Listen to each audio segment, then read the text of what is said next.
to our podcast. You're listening to Bliss by Ixon at www.ixonmusic.com.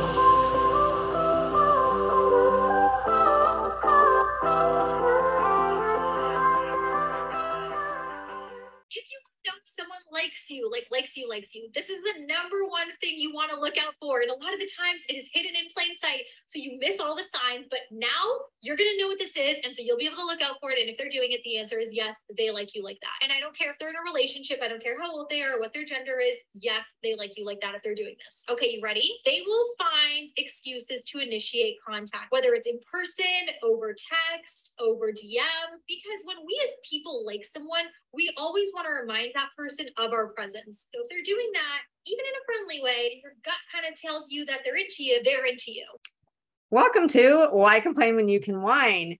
Making sense of the senseless, three professional women attempting to make sense of toxic nonsense while drinking wine. I'm Dr. Jody Lorman, licensed clinical psychologist in the state of California. Therefore, everything and anything we discuss on this podcast is purely for entertainment or psychoeducational purposes only. And yes, I did that very fast because I didn't want to forget, because I forget almost every time I screw it up. So I think I did a pretty good Nailed it. time. I nailed it. Yes.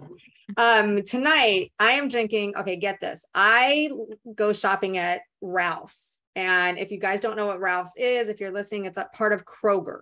So they have Kroger's and they have Ralph's. And our Kroger has tequila tasting, sake tasting the other day, wine tasting. It's not bougie, but it's a bougie Ralph's.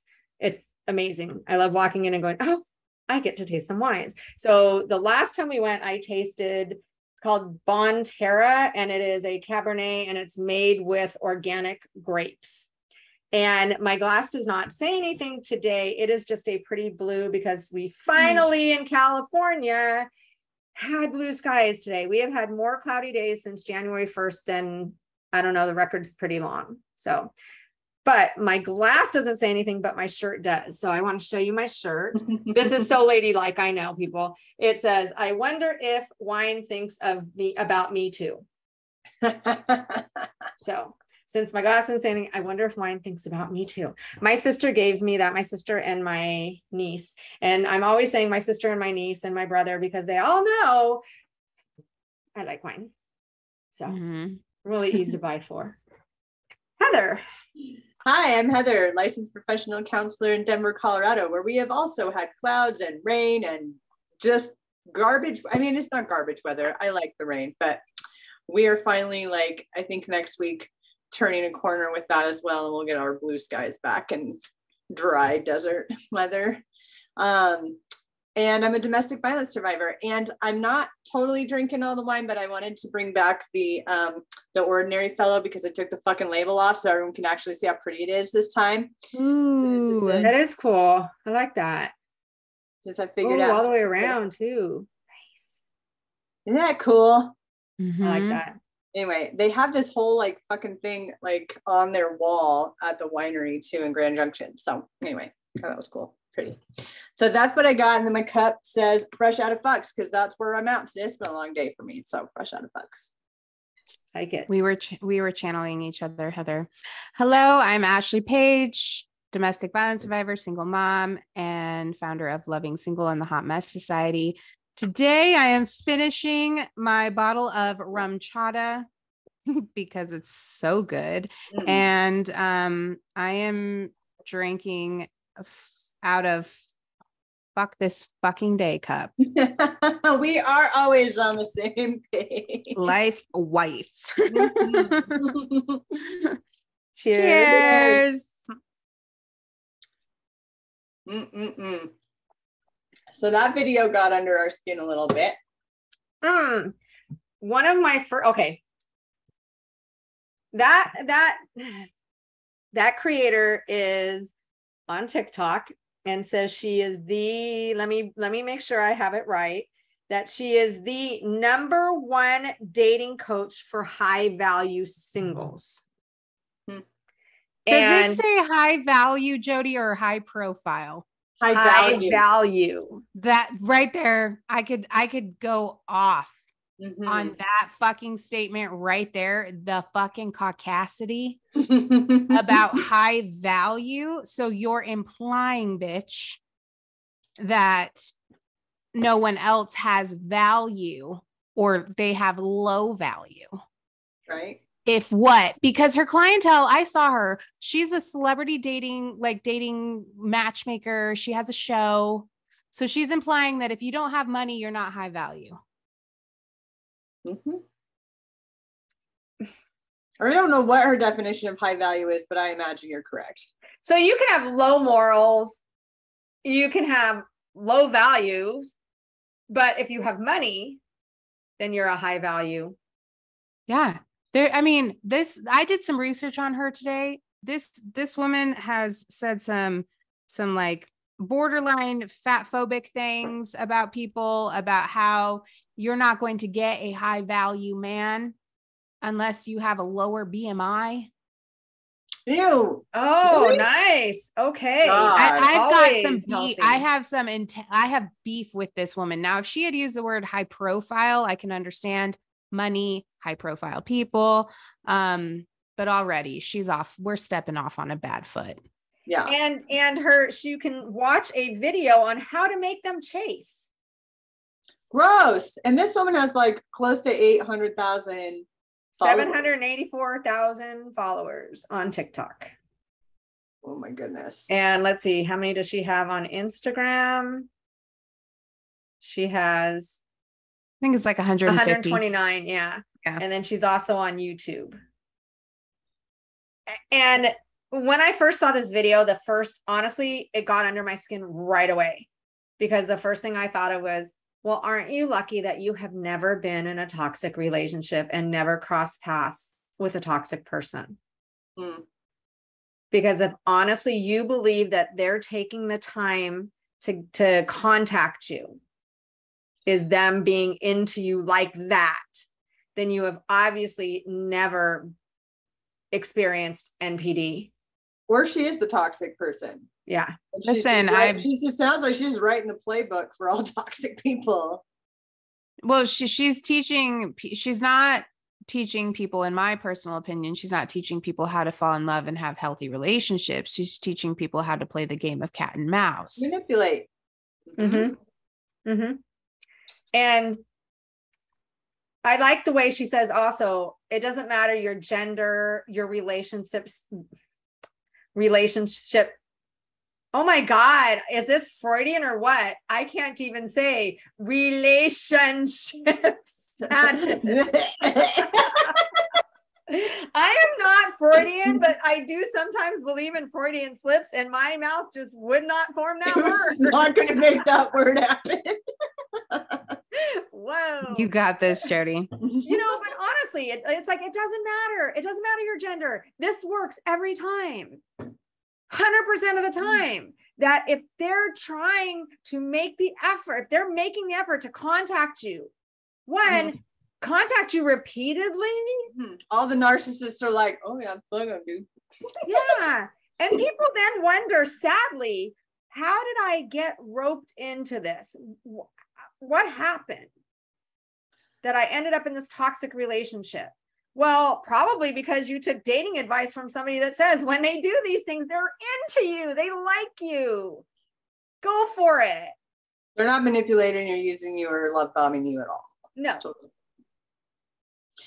Yeah. I was saying earlier, it sounds like she reminds me of those magazines back in the day in the 90s, like Cosmo and whatever other trash magazines were out there that probably still exist, but they would write these articles on dating that were just But I mean, like, truth is though, her job is matchmaking. Her job is getting people into relationships. So honestly, she wouldn't be a very good businesswoman if she helped people find lasting relationships, because then she'd be out of a job. So if she was finding people love and communication and trust and loyalty, no, people aren't into that. They're into this game. They're into the game of like, who's playing who? Like, is he calling you all the time? Is he texting you every day? Is he love bombing you? Like, Yeah. That's what she's saying. If they're love bombing you, they're interested in you. Well, duh. Like that. She also said like that they like you like that. Like they want to be with you. They like you. Like they want a relationship with you if they're doing that. She's just toxic. Yeah. Okay. What do you guys think, honestly, of a dating coach? Like, is a dating coach a matchmaker? Well, so I don't mind dating coaches. I don't mind dating coaches, but I don't think dating coaches and matchmakers, I don't know that they're the same thing. I mean, I don't know enough about it. Because what does a dating coach do? I think that a dating coach, my understanding is that they kind of coach you through the process of dating, how to respond. I've got this new person I'm talking to. I don't know how to talk with them. Like, what do we do? Is he doing the right things? Where do I go? How do I meet men, or how do I meet women? I think they're just kind of coaching you to getting back into the scene and like finding a relationship. Matchmakers, aren't they the ones who kind of like, they kind of have a whole list of clientele and they're like, she's into this and he's into that, and let's pair them together. That's the difference, is like matchmakers have like some expertise and like psychic wisdom into like who's compatible with whom, and then they will fix those two people up together, or put a person on dates with multiple people who they believe are compatible with them. And then dating coaches, I think you're right, they're just coaching you, getting your self-esteem back up so you could go back out there and get back into the whole dating thing. I think that's the difference. And I don't have a problem with either one. I just have a problem if they're, if they're spreading information that's like not taking into consideration the risks that go into dating, when there are plenty of like toxic, dangerous people out there, and predators that are looking for ways to manipulate people. So that's the only problem I have with it. Just take into consideration more things. But obviously this woman's not going to do that because she only talks about high value people, right? She's not taking into consideration, the majority of the population. I just looked up dating coaches because I just wondered like what they did, because there's relationship coaches, dating coaches, all different kind of coaches. So dating coaches offer coaching and related products and services to improve their clients' success in dating and relationships. Through discussion, role-playing, behavior modeling, and other forms of direction, a dating coach trains clients to meet and attract romantic partners. Dating coaches may focus on topics important to the art of dating: interpersonal skills, flirting, psychology, sociology, compatibility, fashion, and recreational activities. As dating coaches are unlicensed, their methods vary widely. So honestly, this is like kind of rhetorical, but how does one become a dating coach? Like, I have dated a shit ton of times, so I can be a dating coach. Everybody is different. And they're looking for different things. Unless you're high value, then you're looking for other high value. But it's like, what is it that, you're teaching how to flirt? No disrespect to anybody who uses a dating coach, but to me, I feel like you're learning how to potentially manipulate men or the opposite sex into wanting to go out with you. I don't think that's the case in all settings. I think she's toxic as fuck. And I think that a lot of her videos are clickbait, and she's just utilizing them as a way to grow her personal brand. I also would be interested in knowing, is this woman single or not? And what kind of relationship success does she see in her own life? The thing though is, like, with dating coaches, I think that there are a lot of really great dating coaches out there, as far as helping to, like Heather was saying, or even like you were saying, like, let's get your sexy back. honey, like, let's invest in self-love. Like, let's get your confidence up. Here's some communication things. These are great places to meet men. Here's how you go out and like meet people at a bar, or, to get out there and to like build your confidence back up. But I think in line with what she's doing, I find it to be like nauseating, only because of the amount of toxic relationships that I've been in, and how the tactics that she's teaching people are the exact same tactics that you utilize in order to find yourself in toxic, abusive relationships that don't last. And then you end up scratching your head in the end, wondering, oh my God, how was he cheating on me? I didn't see it coming. Or, oh my God, like, he's abusing me and I never saw this happening. And because he was making an effort to contact me all the time. Now, it is true, if somebody wants to see you and wants to be with you, they will make that effort to do it. However, if that's all that you're going by to determine if that person is into you, that's kind of it's kind of dangerous, in the sense of that's exactly what NPDs do. That's what cluster Bs do. That's what toxic people do. But they're not doing it because they're into you like that. They're doing it in more of a manipulative way because you're now supply. Mm-hmm. Well, and she didn't follow it up with saying anything like, here's the thing though, a lot of toxic people utilize these tactics. Stalkers use these tactics. And so when you find someone that's giving you a lot of tension and they're reaching out to you constantly, make sure that you look for these things. Or make sure that you invest in qualifying them and getting to know them and looking, you know what I'm saying? Like, she didn't even qualify what she's saying. She's just throwing shit out there because it'll get her views, not because she's actually presenting valuable, helpful, safe advice on the dating world. Yeah, because to tell someone, oh yeah, he likes you because look at what he's doing. It's like, yeah, but what else is he doing besides that? Or is that person, okay, I'm just saying sorry, I'm generalizing it to men, but she said all genders. So why are they making such that effort? Because what I also imagine is somebody who's constantly texting, constantly calling, and doesn't have necessarily the boundary of, dude, we just met. Mm-hmm. Like, at what point is she talking about in knowing somebody either, or also? Mm-hmm. So watching that video was like she left out a lot of stuff. Like you were saying, Ashley, okay, this is one way, but she's saying this is the way to tell if he likes you like that. Or if they like you like that. This means she's like, here's the big secret. Are you ready for it? This is how you know for sure forever. Yeah. This is how you know. Okay, so they're constantly blowing up my phone. So they must like me like that. Okay. And then they have serious attachment problems. Yeah.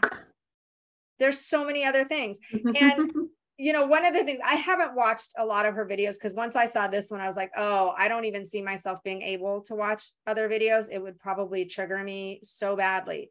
But if you have I have no problem with people that need entering the dating world again, need some guidance, need some help with dating profiles or places to meet. But it's also, you want to know and recognize and be able to recognize something that's not healthy. And somebody blowing up your phone does not necessarily, maybe they like you like that, but that's not healthy. Mm-hmm. Like, oh, this guy texted me 100 times last night while I was sleeping, so he must really like me. So yes, I'm going to go out on a second date with him, even though I didn't have fun on the first date, because he likes me like that. So maybe it can work. Maybe I'll give him another chance. As opposed to if I woke up to 100 texts from somebody that I didn't really know, that I had only been out with, or not even out with, or out with a handful of times, it would be like, dude, back the fuck off. That's a red flag. Yeah. Yeah. So did you see any of her other videos, Ashley? No, I didn't. I didn't look at anything else. I mean, I saw some of her videos and most of them are really just, honestly, it's information that I could, it's almost as if she like pulled up all these old Cosmo magazine articles and just turned them into videos, because it's you know, it's as silly as me telling Naya, well, like, if a boy is picking on you, he must like you. Like, and I feel like so many women are just really hungry for like learning the secrets to figuring out whether or not a man is into them, that they'll just like eat up this information.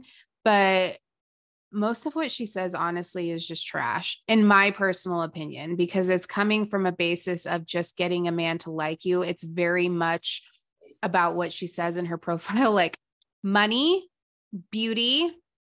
It's like all exterior bullshit that she's talking about. Nothing that's actually of value. It's funny that she says high value, and she doesn't even really offer that much value as far as like relationship dynamics. Right. And I think the main issue that I have with her is that, like, most of us grown ass adult women have had enough life experience with dating, hopefully. And maybe some haven't, but like that we've been through some shit now, and we're like, no, that's not really great advice. But the women who haven't are the young ones, right? Like, she's catering really to like a younger audience of teenage girls, likely are her like main following, who are listening to her and wondering, okay, what do I have to change about myself or do to like get this guy to pick me or be with me or whatever, or get him to like me. I feel like the mindset of her content, from what I've heard, is very juvenile and like just caters to middle school to me. And like older women wouldn't be impressed with what her thought process is or her value system, to be quite honest. Mm-hmm.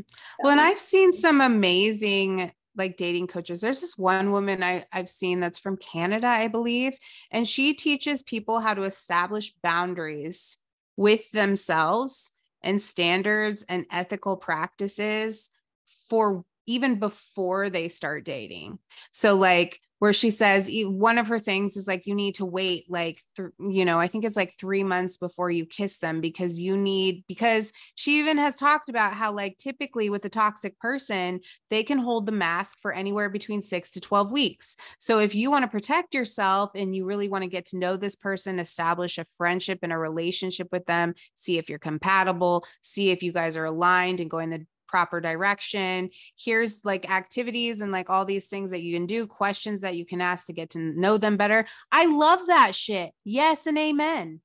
I'm all about that. How to protect myself from falling prey to a toxic individual that's showing me initially all the signs that they're interested and they want to develop a relationship with me.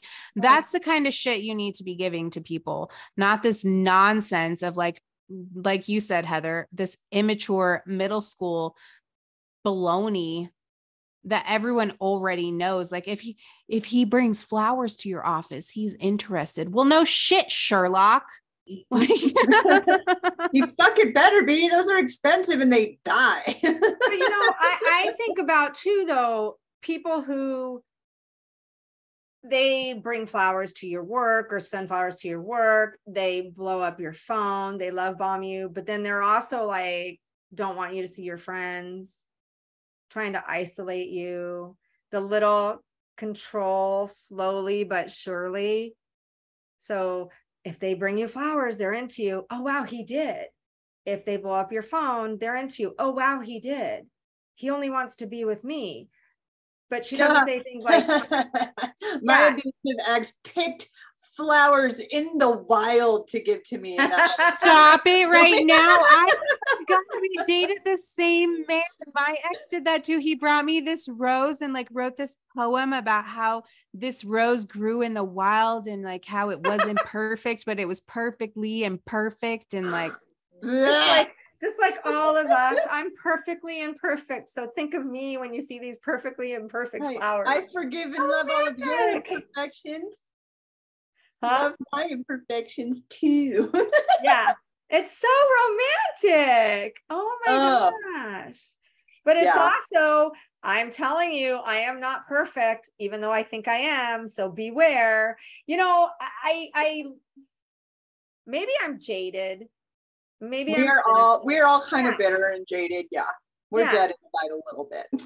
But I think about, you know, when you talk about red flags and how did I miss the red flags, and NPD and BPD and cluster Bs and toxic people don't sit there going with their, you know, what is it, semaphore, when they do the flag code, they don't wave their red flags in front of you. And so someone saying something like, if they call you or contact you, if they make those efforts, then they're into you. But they don't say like, but that's also a red flag. If your phone is blowing up, and what are they saying? Where are you? Why haven't you called me? I've been texting you. I thought you liked me. What are you doing? I took the time.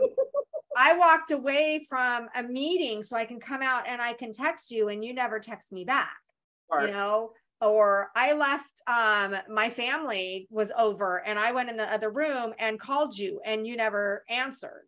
So it's not, they will make the effort no matter what to contact you. It's like, that's also very fucking scary. Like, you text me 100 times, but I brought you flowers that I handpicked that are perfect. Yeah, I think it's just that video is so narrow in scope that it just does not capture the realities of human dating and people who like you versus people that are manipulating you. Like it's just a juvenile middle school aged video. Like it just doesn't capture the reality of anything. Like, you know who's really great at giving like relationship and dating advice on TikTok? Therapy Jeff.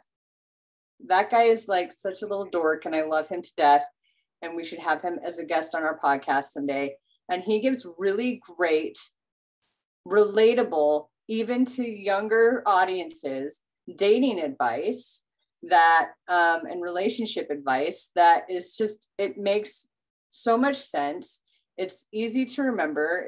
It's kind of funny too, and like adorable. Like, and he'll tell you like, you have to, like we were talking about before, you have to sort of sit and be mindful in the beginning of these like dating relationships and not do the whole, I'm going to think about our future and all of that together right now. We're just going to get to know each other and start taking note mentally of the things that might not be red flags, but might be deal breakers at minimum, right? Like, and, you know, asking yourself like 5 years from now, are the things that are just kind of bothering me right now going to be deal breakers in the future? Like, am I just tolerating this about this person now because I like them and I'm into them?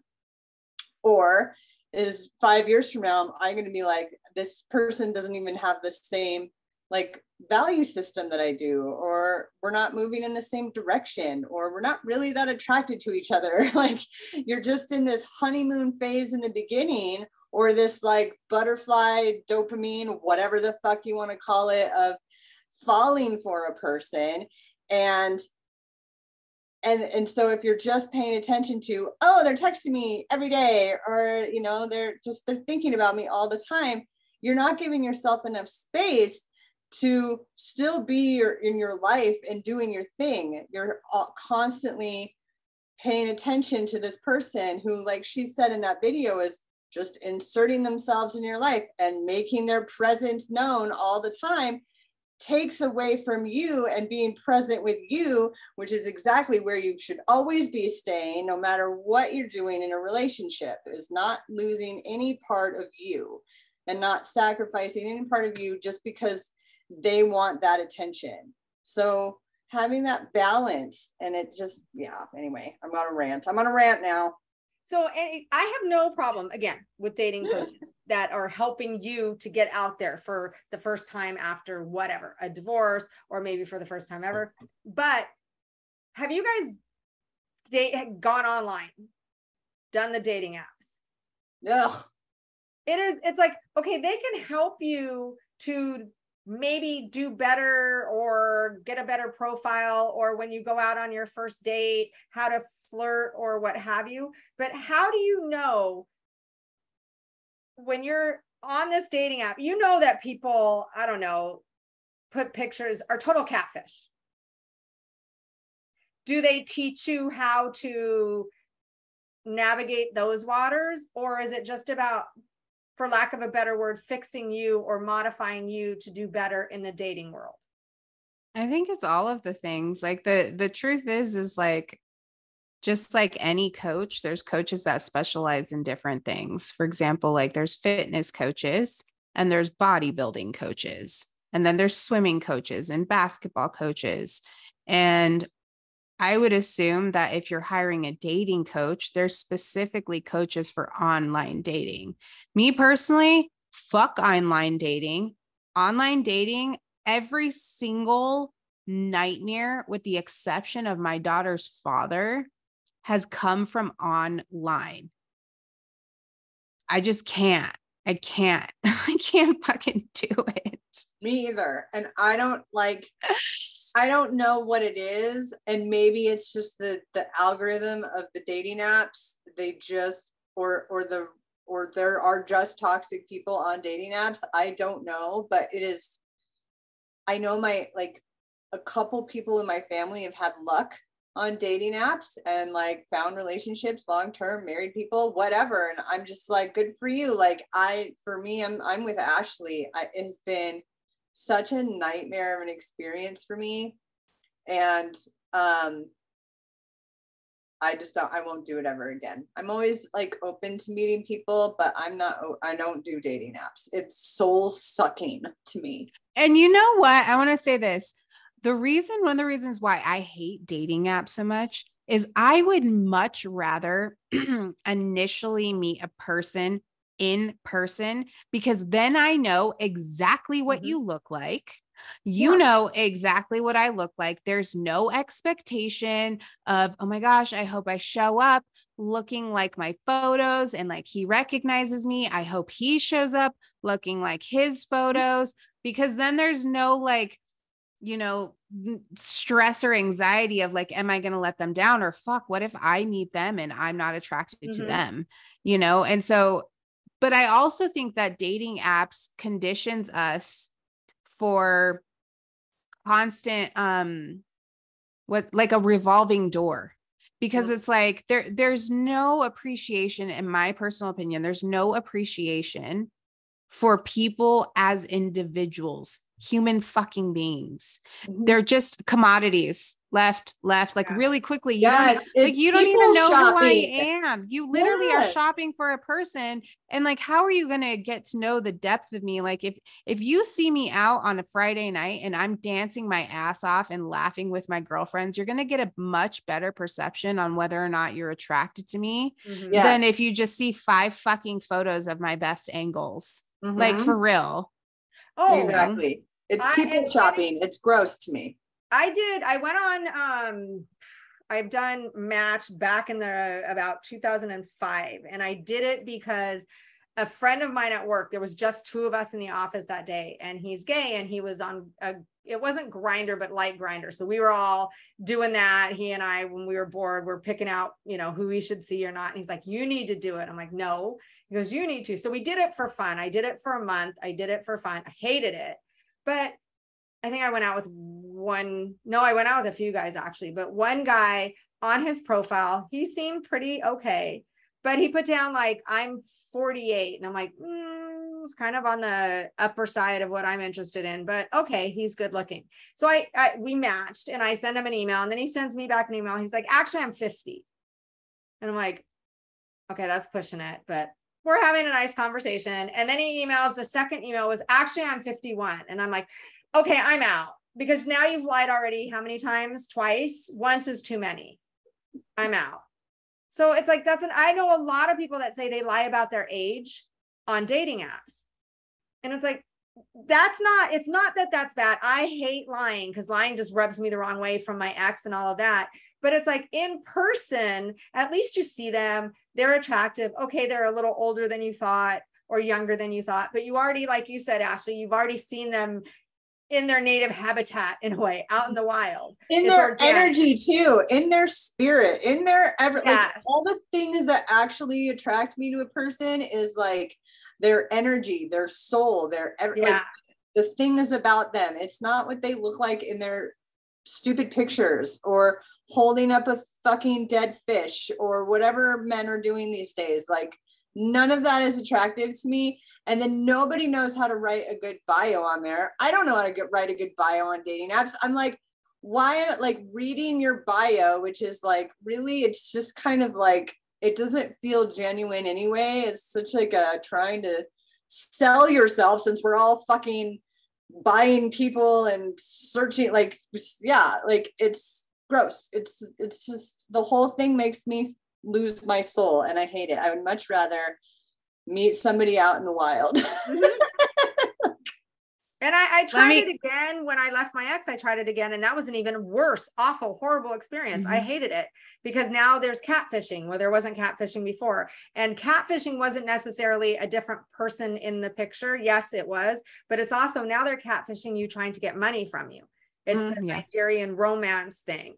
And so, you know, if you see a guy that is in the petroleum business, now, yes, there are men in the petroleum business. However, that's a really big red flag, because then they're out on what are those rigs? They're out on a rig, so they can only see you a certain amount of time. And, you know, then they're in the military and they're getting ready to retire, but they don't have the money right now to get the papers that they need. But if you give them the money, then they'll come, you know, retire, and then you guys can spend the rest of your time together. There's so many fucking scammers on there. Yeah. So many scammers. And then there's like this like really dumb fairy tale magic unicorn butterfly bullshit idea that you're gonna have like a spark with the person that you meet on the first date, and if you don't have that spark, you just like ghost them after that. And like this whole need to feel a spark on day one is kind of gross to me too, and unrealistic in fantasy life and La La Land. So and so I think people aren't even getting to know anybody anymore, or like hanging out. Like, can we just fucking hang out and get to know each other? Or are we just looking for like this spark, whatever you want to fucking call it? And then if that doesn't happen, then on to the next. Like, it's just ew. I hate it. I hate it so much. And it's like, how many times do you talk to someone on the phone before you set up a date? Do you get to know them on the phone before you set up a date? Or do you, I know people that set up a date right away. Like, there are so many people that are like, they don't want to talk on the phone. They don't want to fucking do that. They want to meet you in person so they can find the spark, right? I just need to know if there's a spark. Like, I don't want to talk on the phone. I don't want to text. But the thing is, there's no fucking spark in a healthy relationship though. Like, thank you. That's like the thing is, like, I'll put my own personal shit out there and just hope he doesn't watch this. Like, I just started talking to this really amazing man a few weeks ago, and we're not in a relationship with each other. We're not even necessarily dating.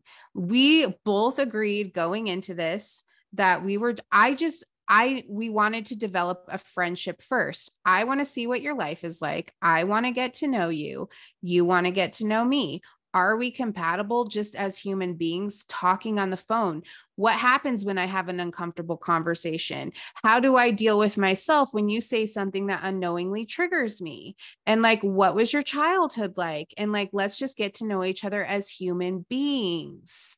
But, you know, see, people are just looking for fucking butterflies, and they don't realize that they're not feeling butterflies. They're like a moth attracted to a fucking flame. And then they wonder why they got lit on fire. It's not a fucking mystery. It's not rocket science. It's because you're looking for sparks and you found them, and now you're engulfed in flames. Like, what is the problem? And now you're on fire and dying. Because you're looking for magic. You're not going to find fucking magic. You're not going to talk to any single couple that's been married for 50 years or 30 years or 15 years that says, I always feel magic. They're going to say, no, most of the time I don't like them, but I love them and I made a commitment. And like, it's all about building the trust. It's like, I will leave a man flat second if you disrespect me. But if you're my best friend, like you or Heather, Jody, like, I will not betray the trust. I will not betray the relationship. I will do everything in my power to protect the confines of the relationship, even if there's a disagreement. And so people are skipping that fucking step and wondering why nothing works out. It's common sense. Yeah. Everyone's in like a rom-com fantasy. That's what they For are. real, girl. Rom-com mixed with Oh, yeah. Disney. They fucked us up real time. They really did. Also in Hallmark movies, you know, if they ever were online dating, it's always the chiseled, handsome man, and she finds him and he has never gone on any dates or went on 100 and they were all horrible. And then she comes and it's just instant chemistry. And by the end of the night, they know that they want to be together forever. However, there's a plot twist because he's moving. And now she's gonna stalk him to the Empire State Building. Yes. However, there's a plot twist. You know, I mean, there was one time I went on another thing with dating apps is like, I saw this video that they said, you know, everybody thinks about Tinder and I don't know, other online dating, but there's all of these, and she lists like all of these popular ones anyways. It's like, who hasn't heard of those? But that was her whole, you know, you haven't heard of these online dating. And one of them was Match, which I thought that everybody has heard of Match. I mean, they have commercials and stuff. But when I went back after I left my ex and I went on dating sites, it was like, oh my God, now I feel like really gross because that guy's also, and yes, I tried different dating apps. I was looking through them. It's the same guys. It's all the same guys. And it's like, oh shit. They are the same on every single, because I was on Plenty of Fish. And then I was like, someone told me about Hinge being like more like people that were more serious and not doing like hookups and stuff. And then there was Match, and I was on, I never went on Tinder because I wasn't doing hookups. That wasn't what I was looking for. And then there's like Facebook dating, which is hysterical. Yes. That's just if you wanted like a lot of scammers or like a lot of meth addicts asking you for money, go on Facebook dating. So all of it's hysterical to me. And I just I went on Coffee Meet Bagel. My cousin told me about it.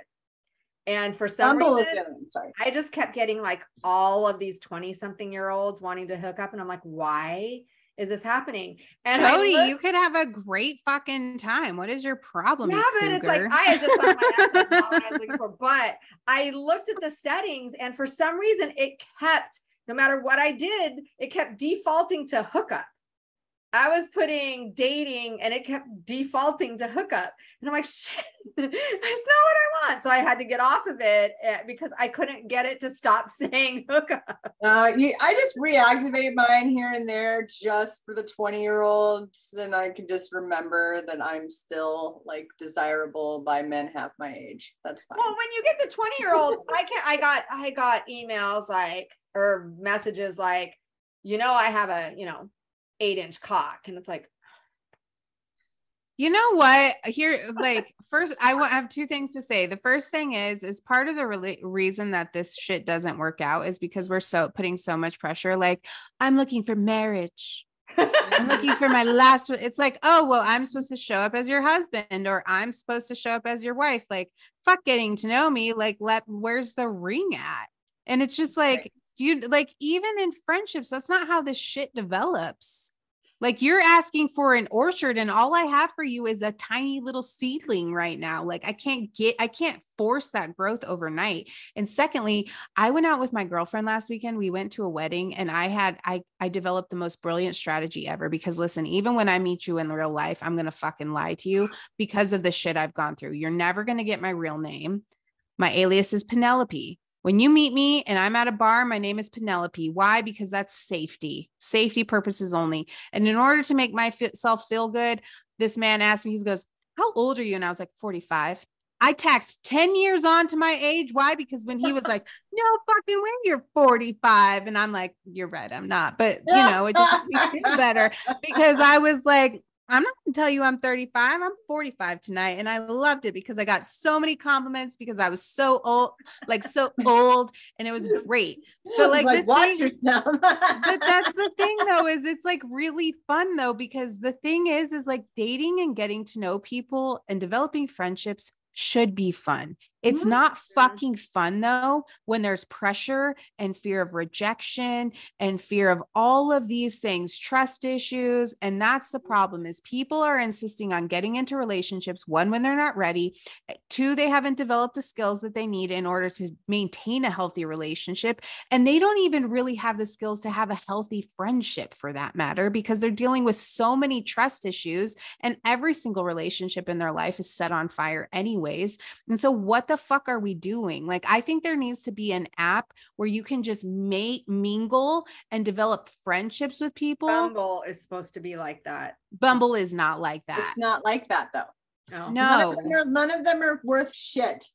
They're I met someone, and this is a long story that I'm not going to say. I'll save it for another podcast. But in the end, this guy, we went out, we talked, maybe went out for a total of 2 weeks. And he said, I met someone at the same time I met you, and I'm going to see how it goes from there. And I'm like, okay, cool. Good luck. I hope this one is the one for you. And he goes, wait, you didn't think that we were going to get married or whatever. I said, well, considering now I have to get the deposit back from the hall that I rented for the reception. I said, dude, you were the first guy that I have dated in a long time. I was just wanting to go out and have fun. And he's like, well, are you going to you're not going to come to my house and trash it now, are you? And I'm like, who do you go out with? For real? Fuck, man. I'm like, no, but goodbye. Good luck. Goodbye. Be gone. Be happy. And I think I dodged a major bullet there, and maybe she didn't. But it's like, what the fuck, dude? We went out 2 weeks. I wasn't thinking about marriage, for fuck's sake. Honestly, though, for me, at least, coming through the hell that I've gone through, I really just and that's what I've been talking to with this man that he and I have been talking, is that I don't even know what it means to have a healthy friendship with a man, because I don't even really know what a good man looks like. I just want to have a man that I can talk to. I just want a man that I can ask questions to and get your fucking perspective. I just want to lean into the strength of a man, and I don't want to feel pressure. I don't even really want to be in a relationship. I just want to get to know you and learn and practice communication and let you live your life. I don't want to deal with jealousy. I don't want to deal with insecurity. And how are you going to work through your trauma? And how are you going to work through all of these issues from the past? That's the thing people don't realize. You cannot heal 100% on your own while you're single. It's going to require a practice. It's going to require a person, whether, you're gay, straight, whatever. It's going to require the type of person that you're interested in order to fill things out and navigate that. But everyone's like, oh, right. we're dating. He's my new boyfriend. And then next week it's a new fucking person. And that's why you keep getting hurt. Yep. That's exactly why they don't. Your expectations, your hope for the future story faking your fucking self. That's why. It's really kind of scary, because I have seen this happen more than once. I have clients, this happens to more than once, where they leave a toxic relationship and then they think that they're ready because they need someone, because they're not used to being by themselves.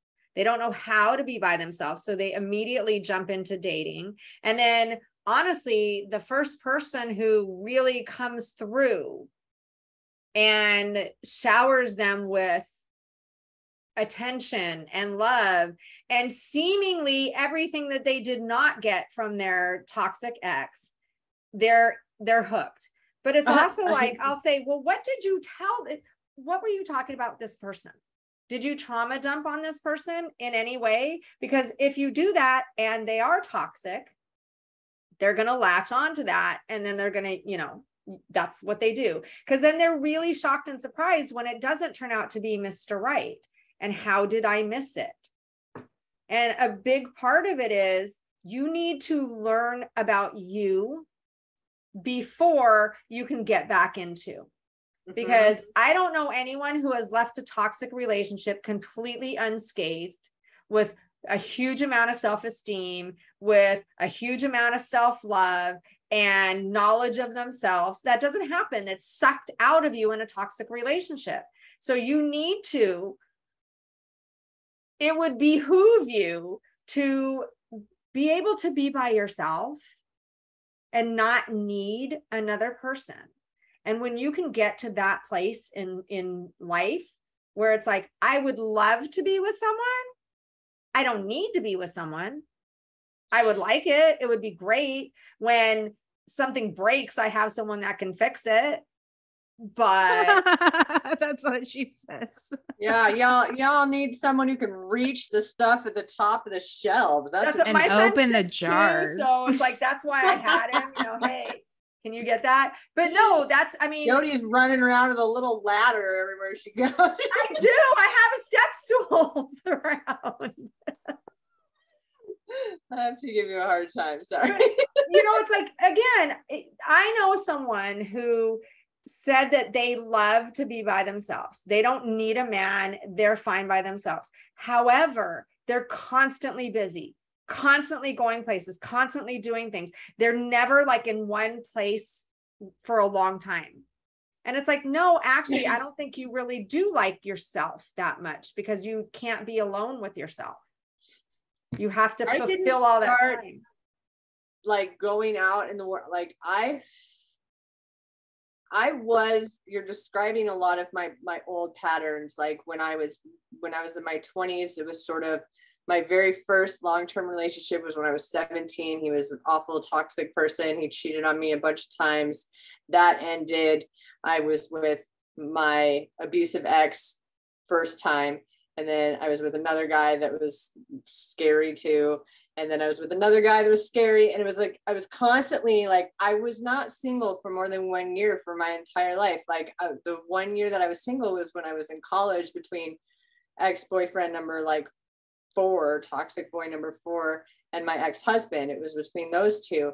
And that year single when I was in college was like the best year of my life, because I was focused on me, on what I was developing in myself and my future. And I was having so much fun with my friends and like nurturing the relationships that I had with good people. And that was the best year ever. And then I got into the relationship with my ex-husband, and we were together almost like 10 years. And I mean, it wasn't the most horrible relationship I'd ever been with. And I think it was because I picked a person based on the fact that he didn't treat me like fucking garbage. He wasn't always nice to me. Like he had his issues. But like he wasn't abusive, right? So at least not to the extent that the others, yeah. were. It's the lesser of the abuse side. Right. Still abusive, but not as abusive. So it wasn't so like terrible that it was like, I still was like, I graduated college, I went to graduate school, like I was still able, I didn't lose myself in a man in that relationship, which was like fucking stellar, because that was a pattern of mine. And then, after that, I really didn't take any time after my marriage. Fucking literally 3 weeks later, abusive boy number 2 comes back into my life. And without stopping, without processing it, without thinking, the first thing I said to myself when I opened up my phone and saw his message on Facebook was, fuck it. And looking back, I was in just such a really vulnerable place at that point, because I was trying to go on dating apps. I was trying to like go have fun. I was trying to like recapture the things about being single that were so fun when I was in college. But now I'm like 38 years old, and like I'm in a different place in my life. And I really was grieving hard the loss of that, not only my marriage, but my stepdaughter. And I wasn't even processing that. And I should have like gotten my ass into therapy, spent some time by myself. And instead I ended up in the most terrorizing relationship that I've ever been in my life. And like, it nearly killed me. And then again, I tried getting right back in there and dating and shit right away. And I did date a guy for a few months, and he was really nice to me. And part of me was like, it was like the rebound to prove to myself that, one, like someone who's not an asshole can like me still, that I'm not totally damaged goods. But I wasn't anywhere close to being ready. Like, I was absolutely damaged goods. I was way damaged goods. And I had no fucking business trying to be in an actual relationship with somebody. So I got in like a dating relationship with someone who lived 4 fucking hours away that I never had to see. So it was safe. And obviously that ended. And since then, it's been nearly 2 years. So it's like the longest I have been single. I have committed to sitting on my ass with myself in whatever spiritual hell that was gonna look like, and just getting in there with it, and got my ass into I was in therapy when I was dating that guy. I was already in therapy. I was doing work, and seriously, like, I'm always open to meeting people, men, whatever, but I'm not actively like stressing about it anymore. I'm not searching for it. I don't feel like I need it. Like, I don't, it's like, it would be nice to have someone to complement my life, but if you don't add something to my life, I don't need you. And the thing is, you now know, because once we learn our worth, once we learn our value, then you know whether they're complimenting your life or not. Because until you learn that, how can you tell if they're complimenting your life when you don't even really know you anymore? Yeah. And folks out there, I am almost 43 years old and was studying relationships since I was 17. So it took me a long fucking time to figure out that that's what I needed to do, was just be fucking still and be with myself and be okay with that. And it took me a long time. So like, anybody out there that's like, there are people I know that are out there that have not been single for way longer than me, and are like, I don't know how to be by myself when I'm 50, 60. It doesn't even fucking matter. Figure it out. I don't care how old you are. Figure out how to be by yourself and be okay with just being. You don't need to be doing things like Jody you were saying, like constantly distracting yourself, being busy, not sitting down ever. Like, be. Just be. Into that space. It's the best thing I've ever done. Because then when you do meet someone, honestly, it's because you want to. You're in a place to decide whether you want it to be something or not. And it can be just a friendship. At that point too, it can be just a friendship.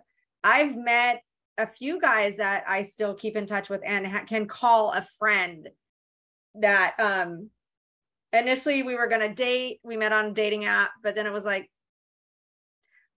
we just hit it off as friends. And it's been, let's see, 2020. So 3 years that I've been friends with this guy that, we're friends. We text, we talk, we'll go out as friends. And it's nice. And it's not like there's no pressure there of, oh my God, we're both single. We need to make this work or anything like that. It's like, and if they date someone, they date someone. If I date someone, I date someone. It's not going to interfere with our friendship. I'm better friends with guys. It's really easy for me to be friends with guys. I think now as I get older, I have more female friends, but I used to have a hell of a lot more guy friends than female friends when I was younger. But I still have guy friends that, thankfully, that I can call in a pinch. Like if there's something that I cannot do, I do have some friend. Like I have a friend that he's my assembly buddy. When I got my rowing machine, he's one of my longest friends. I've known him. He also knew my husband. But when I got my rowing machine, we assembled it. My bike, we assembled it. The barbecue, we assembled it. So whenever I need something assembled that I can't do in one person, I can call him. So it's nice to have guy friends that everybody knows, and they know. It's not a friends with benefits. It's not a friendship that is strained because there's sexual tension, but nothing's going to happen. But it's a true and honest friendship. When you can have that too, you're healing. Maybe not healed, but you're healing. When the guy doesn't have to be in your life to have a purpose of dating. Mm-hmm. Well, and I think that is like the end all be all, is when you acknowledge your worth as a human being and you don't feel like you have to be something and you don't have to present something, and you quite literally just feel safe being yourself.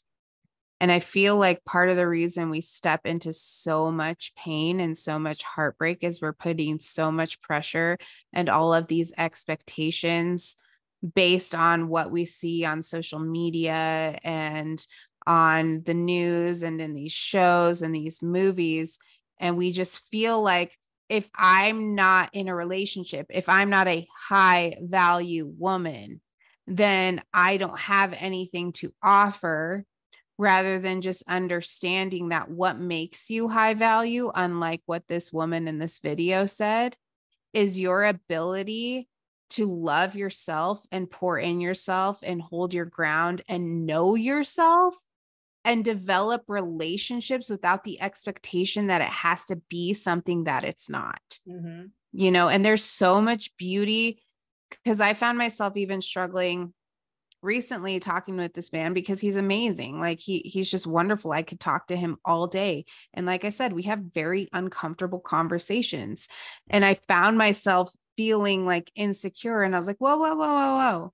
Like that trigger there is something that we need to work on healing. And that's not a him problem. That's a you problem.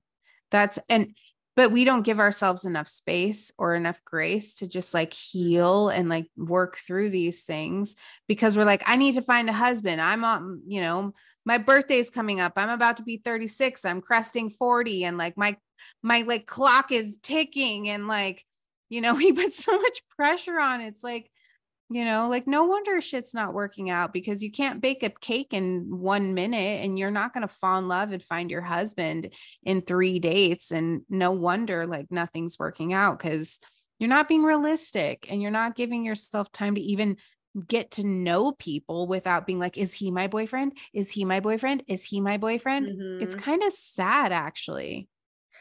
I think one huge thing that attracts men is a woman's confidence. When women are confident, not cocky, but confident. And you get that confidence from what? From learning about yourself, from knowing your value, from knowing your worth. I know several people who are in their late 40s and early 50s that are like, but I don't want to die alone. I don't want to be alone the rest of my life. And it's like, oh my God, you have a lot of time. Hopefully, you know, barring anything unforeseen, you have a lot more years. You don't need to meet someone just because you don't want to be alone. Like, why? I hear it so often of, I'm going to be alone now forever. It's like, okay, that's a little dramatic, but no, it's a lot dramatic. But it's and then there's like, you know, like my ex, and probably Ashley's too, since we basically dated the same asshole, would convince you that you're going to die alone. You're going to fucking die alone without me. And like, so women get like, some women who have been in those kinds of relationships get a little mind fucked by that, because you start believing all the toxic shit they tell you, including you're going to die alone. And it just like triggers this like fear. And yeah, now looking back, I just laugh at that. Like, okay, like my cat will probably eat me. It's fine, like, whatever. Oh my God, in real time though. But like, I want to say something, like, just like the last thing I really want to say is off of what you said, Jody. What attracts a healthy, emotionally available, emotionally intelligent man or partner is your confidence and your assurity in yourself, that you have autonomy. And what attracts a toxic, narcissistic, abusive individual is desperation. So like if you are desperate to find a relationship, I promise you'll find one. And I also promise and guarantee it's going to be a toxic one. So if you feel like you're desperate to have love, to be loved and to love a person because you can't source that within yourself. You're already in the space where you're not at a place where you're ready to invest in a relationship because you're neglecting the one with yourself.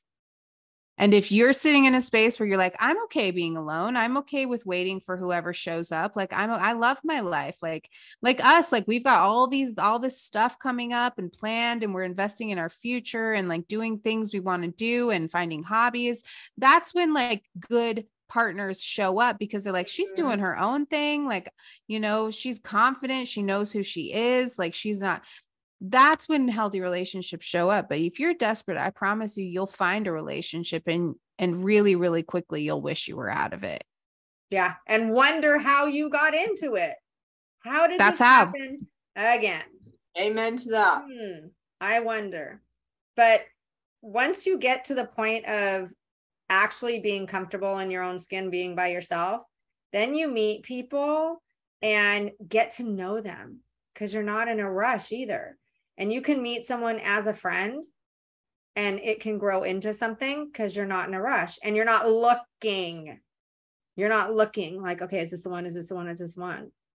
It's like, wow, you know, I enjoy their company and they enjoy your company, and you continue to go out, and it may stay a friendship or it may become something more, but it becomes something more organically, not because you're like, it's my boyfriend. It's my boyfriend. Jody's face. My boyfriend there. That's my guy. So, I mean, there's times I sit there and I think, you know, it would really be nice to have somebody who compliments my life, who is sad when I'm sad, who's there to comfort me if I'm going through a hard time. But at the same time, I don't want someone here 24/7. I want him gone when I want him gone. And I want him here when I need him, and that's it. And then he can go. I don't know if I'm going to find that, but you know, that's my hope, is I don't want someone here 24/7. I want someone when I want them. I want to rent a guy. No, rent a guy. Rent a guy. I guess that's called a handyman. Available as needed. It's like, look, we can be together, but you need to go home. You know, it's like, it's closing time. I don't care if you go home, but you can't stay here. So, Amen. Cheers to that. Cheers. So, on that note, we click the little bell on YouTube. Click the little bell that will notify you every time we drop an episode. It might be weekly. It might be every other week. Bi-weekly, bi-monthly. Let's not get into that anyways. But I got my sister the other day. Don't, Jody, don't. It might be once a week. It might be every 2 weeks. It could be more than that. So that's why you got to click that little bell that will notify you every time we drop an episode. You can email us at wcwycw1@gmail.com or lovingsingle.co/podcast, or even leave comments in the YouTube little comments. You can give us wine suggestions, glass suggestions, topic suggestions, guest suggestions, or you can just leave a comment. We appreciate that too. So, love to hear from you. Thank you guys so much for listening, watching, supporting, sharing, and we will see you next week. I want to add this. If you would like more time to discuss dating, toxic relationships, how to get back up on the horse, go to lovingsingle.co and sign up for the Hot Mess Society, because we have Priscilla Martinez teaching a What the Fuck is Dating class every single Monday at 6 p.m. Mountain Standard Time, 8 p.m. Eastern Standard Time. And you can ask your questions, get insight and advice on dating in the digital age. And it won't be, they're into you if they do this. No, it's real life advice for healthy relationships. And we are all high value. All of us are high value. Yep. Amen to that. Cheers. Love you, ladies. Hi, my name's Mike, and if you're sitting there watching this tape smoking your cigarette, well, hit the fast forward button, because I don't smoke and I don't like people who do smoke. Hi, I'm Maurice. I'm an executive by day and a wild man by night. Early to rise makes a woman healthy, wealthy, and wise. That's why you're wiser than me. It's Steven. Hi, my name is Phil. Most of my friends call me Big Phil. I'm not afraid to get sand on my tuxedo if you're not afraid to let the wind mess your hair up a little bit when I take the top down. I took a sponge ball, was pulling him out of a little girl's ear. I'm looking for the goddess. Are you the goddess? Who is the goddess? The goddess is the woman, is a woman, is any woman, is all women. A figure that is sexy, slim, tight, excellent legs. Life is a playground, and I want somebody to play with. I'm interested in most phases of data processing. I'm really looking for somebody I can feel special about, and I don't encounter people like that very often, and I'm hoping you're one of them.